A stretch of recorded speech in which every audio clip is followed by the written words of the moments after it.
I'm here in SM North EDSA and today kakain tayo dito sa bagong bukas na pizza parlor na galing sa Korea. Kakain tayo dito sa Eat Pizza!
So guys, nabili na natin lahat ang nasa menu ng Eat Pizza. Pauwi na tayo sa bahay. Doon natin kakainin yung mga binili natin sa Eat Pizza. Actually, naamoy ko na nagugutom na ako Kung pwede lang kainin dito, pero nagmamaneho ako. So, just a few minutes, nandun na tayo.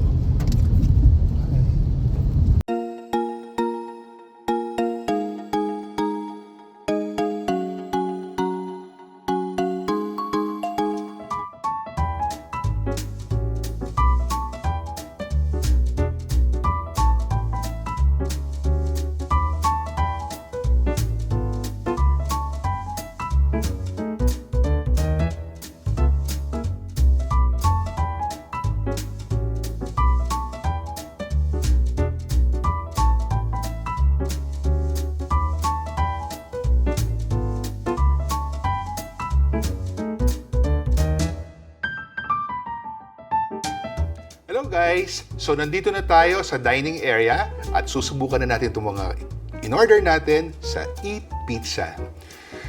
Di ko alam kung anong unahin, ang dami, pero umpisan ko dito. Unahin ko itong beef bulgogi. Kaya siya tinawag na parang sliding kasi pagbukas mo nito, igaganon mo lang siya Very convenient. And then yung pagkain niya, isusubo mo na lang ng ganon.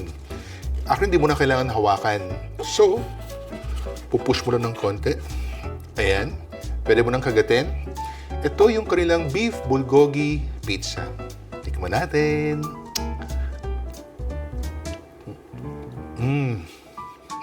Meron siyang sauce na manamis-namis.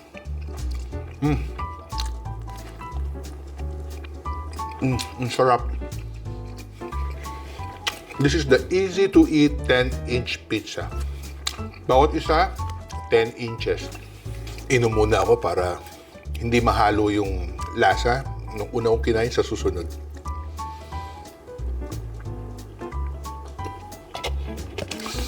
Para mas maganda yata kape, black coffee. Mamaya. Next is yung hot and spicy bulgogi. Naku, parang kailangan ko rin ng ice cream. May nakaredy ako ice cream dyan. So again, isa-slide natin. Baba lang ng konti. Yun. So ito yung hot and spicy bulgogi.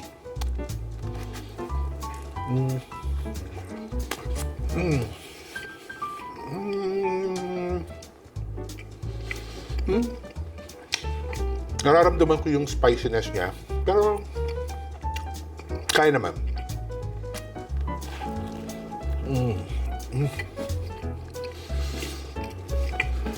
May kita nyo yung chili, no?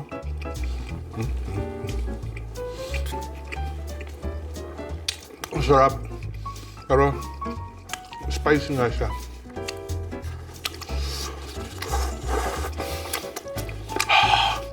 Kailangan ko ng ice cream.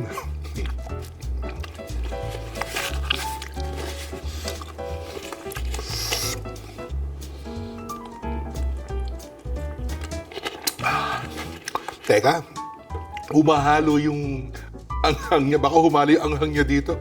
Kukuha ko ng ice cream. Ito yung ice cream ko.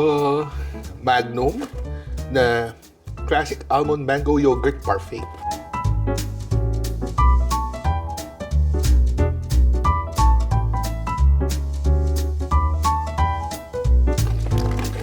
Tatabi ko muna.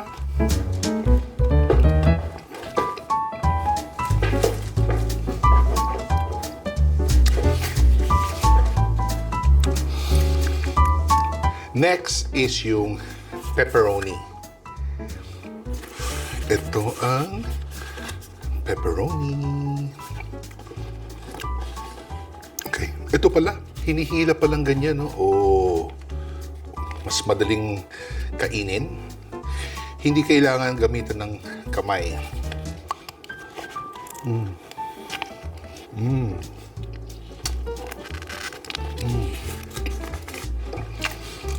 I love pepperoni. Pepperoni pizza.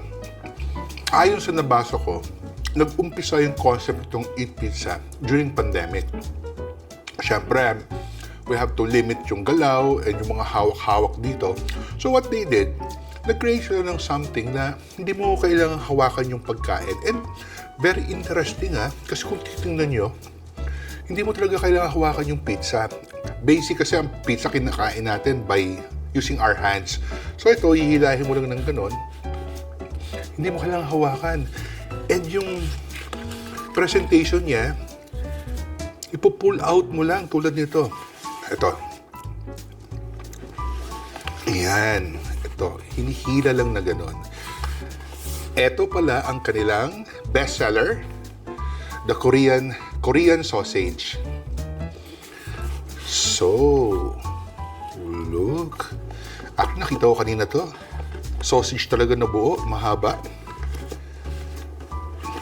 Tapos in-slice niya. And tingnan nyo naman. So, saan ba yun? Ito. Hihilahin natin. O, diba? Tapos, titikman na natin ang Korean sausage pizza.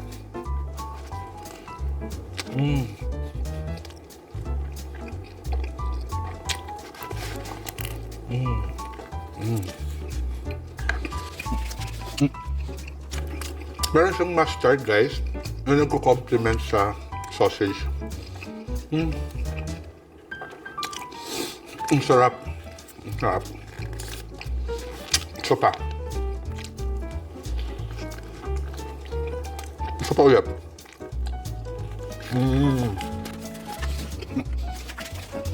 4 down, 6 to go. Sumuna ako. Next is the sweet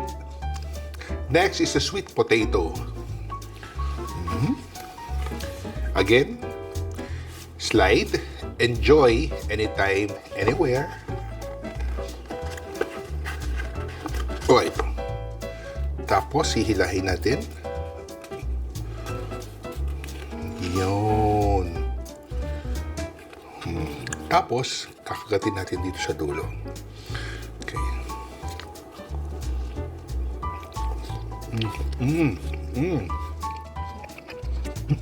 Ang sarap ng cheese.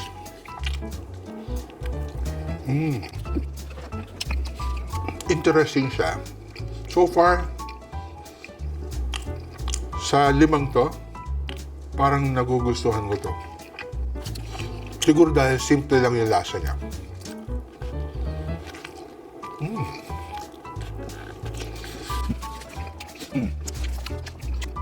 So, makikita nyo yung logo niya kung paano kainin. Kasi hahawakan mo talaga itong kanilang packaging. Very handy. So, ito, hawakan nyo dito. Hilahin nyo. Lalabas na yung pizza. Ito naman yung kanilang sweet milk. Ito naman yung kanilang sweet milk flavor. Hilahin natin. Uy, nasaan yung hinihila? Ito. Yan. Then, let's have a bite.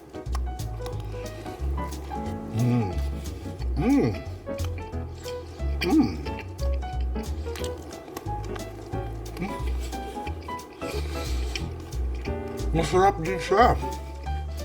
Parang ito. Pero, if you can just see this one, makikita nyo yung parang may sweet milk. I don't know if this condensed or mas makikita nyo yung milk dito na nakagano, naka-crisscross on top of the pizza. Kapa nga.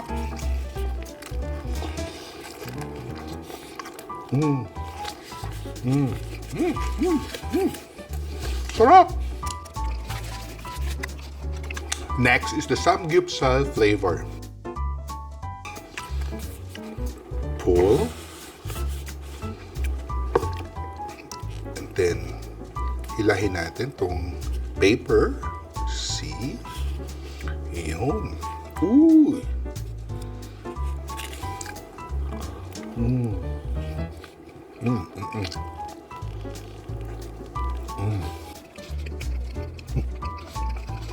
Makikita nyo, merong thinly sliced meat inside. Parang may halong kimchi. Korean taste talaga siya. Next naman, pumunta naman tayo ng Hawaii. Dahil ang susunod na nating titikman ay ang Aloha flavor. Aloha flavor kasi ano siya? Siyempre, basta Aloha, pinya. So, tikman natin ang kanilang Aloha flavor. Oh, yun. Ayos sumama. Yan. Ano kaya itong puti na to? Merong puti. So, curious tayo. Tikman natin kung ano yung puti na yan.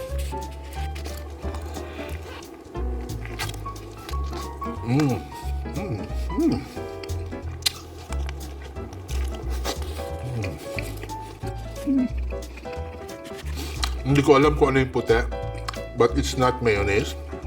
Basta white sauce. Masarap siya. Nagko-complement siya sa lasa ng pinya. Nabubusog na ako. Ang hirap kumain. 2 more to go. Malapit na. Next is the classic cheese. Ito yung classic cheese pizza nila. See? Tikman natin. Sometimes, the simple, the better. Pero, gusto ko pa rin to. Masarap na yung Korean sausage. Ito ang classic cheese.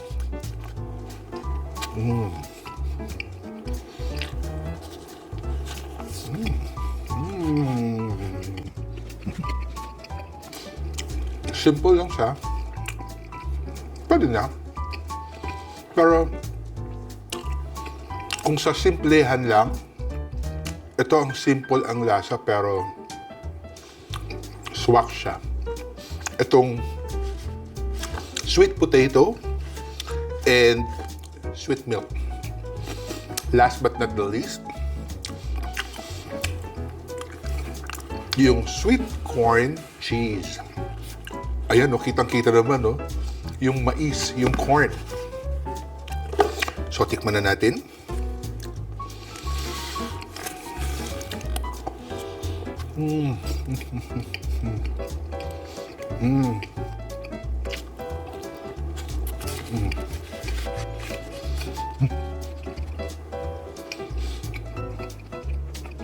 Nakapanibago lang kasi sweet corn sa pizza. But, okay naman siya.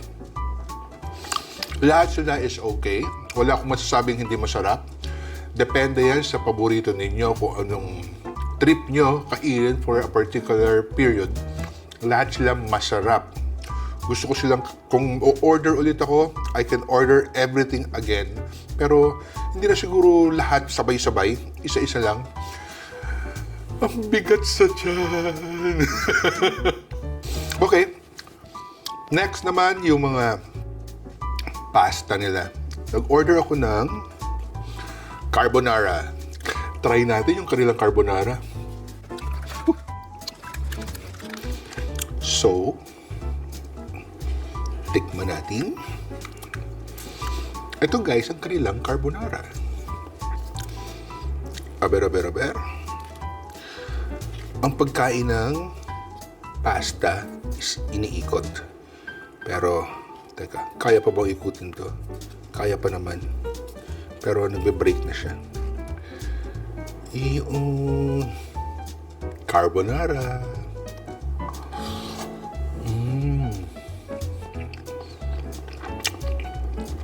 Sapa. Hindi ko nalasam. Bitin.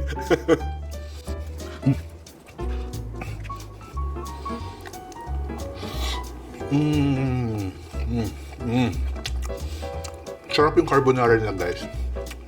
Creamy. Next is itong kanilang spaghetti. Look at their spaghetti. Aber.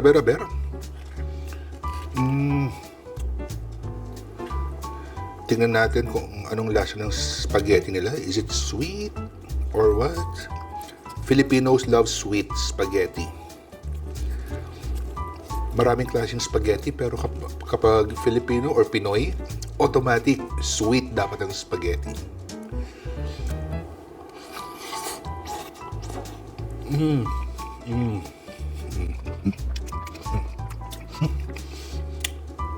Ang sarap ng cheese. Nagko-complement yung lasa ng cheese, yung kanyang saltiness. Hindi siya sweet. Nalalasahan ko yung tomato sauce. Hindi siya Filipino style. But, masarap. Yun ang importante. Sige pa nga. Ang sarap. Sarap ng spaghetti. Ooh! Haba. Ikutin pa natin. Ikot pa. Yun.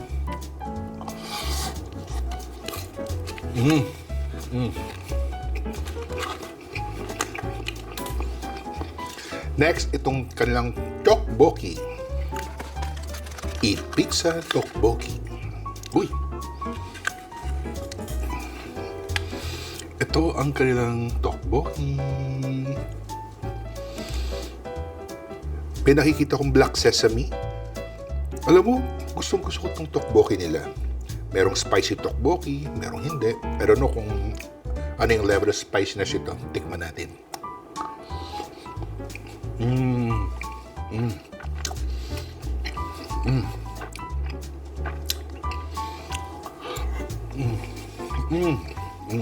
Sarap. Gusto ko yung lasa nung black sesame seed. Sarap. Pero dyan muna yan. May dalawa pa tayo titikman. Next, itong corn cheese. Ang corn cheese. Corn cheese.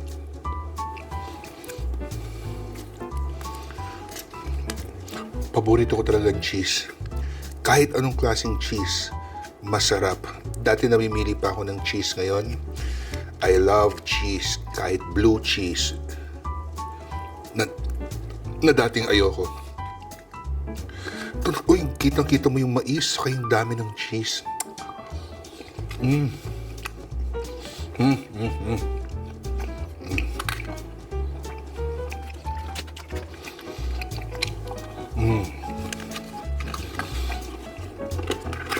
Next.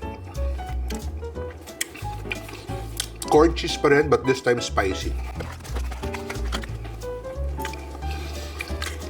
So, nakita nyo naman, medyo reddish ng konti. I think that's the hot sauce. Tikman natin. Teka ha, medyo namuo yung cheese. Tikman natin.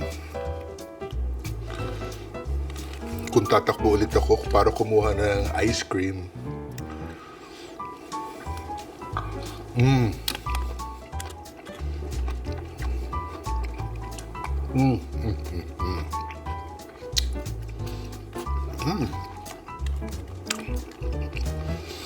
Sarap, guys.